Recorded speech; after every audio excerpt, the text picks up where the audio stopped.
साबक वज़ीर आला शहबाज शरीफ के दौरे हुकूमत में अक्टूबर 2015 में शुरू होने वाला ऑरेंज ट्रेन लाइन मंसूबा 4 साल बाद भी मुकम्मल न हो सका। ऑरेंज लाइन ट्रेन अभी चली ही नहीं कि हुकूमत जमा तफरीक के घोरक धंधे में फंस गई। हुकूमत ने ऑरेंज ट्रेन लाइन की 20 साला सब्सिडी की रिपोर्ट तैयार करवा ली। सब्सिडी से मुतल्लिक रिपोर्ट पर परेशान हुकूमती जिम्मेदारान ने सर पकड़ लिए। रिपोर्ट के होशरबा इंकशाफात असम्बली में पेश करने का फैसला किया गया। 20 साल में 1,93,55,67,58,357 रुपए सब्सिडी देना पड़ेगी। ऑरेंज लाइन मेट्रो ट्रेन के लिए रवां साल 12,72 सब्सिडी का तखमीना लगाया गया। 20 साल में हर साल मेट्रो ट्रेन पर 9,51 से जायद सब्सिडी देना पड़ेगी। ट्रेन का किराया 30 रुपए रखने के हवाले से 20 साल तखमीना रिपोर्ट तैयार की गई। हुकूमत 2024 से 2036 तक ऑरेंज ट्रेन मंसूबे का कर्जा अदा करेगी।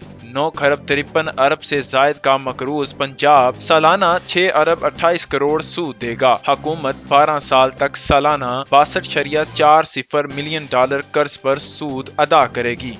लीगी दौर में ट्रेन के लिए 62.1 मिलियन डॉलर का मुआहदा चाइना के एक्सिम बैंक के साथ किया गया था। सरकारी अदादुशुमार के मुताबिक साबका हुकूमत ने ऑपोजिशन मुतालबात के बावजूद ट्रेन का मुआहदा पब्लिक नहीं किया था। ऑडिटर जनरल की हदायत के बावजूद मास ट्रांजिट अथॉरिटी ने मुआहदा फराहम नहीं किया था। ऑरेंज ट्रेन पर 3 खरब से जायद रकम खर्च हो चुकी है। इसके अलावा पंजाब मास ट्रांजिट अथॉरिटी ने ऑरेंज लाइन ट्रेन को फाल करने के लिए 4 अरब रुपए मांग लिए। ऑरेंज लाइन मेट्रो ट्रेन को फाल रखने के लिए हर 3 माह के बाद 2,14,28,00,000 इजाफी खर्च होंगे। मोबिलाइजेशन एडवांस की मद में 3,11,52,00,000 मांगे गए हैं।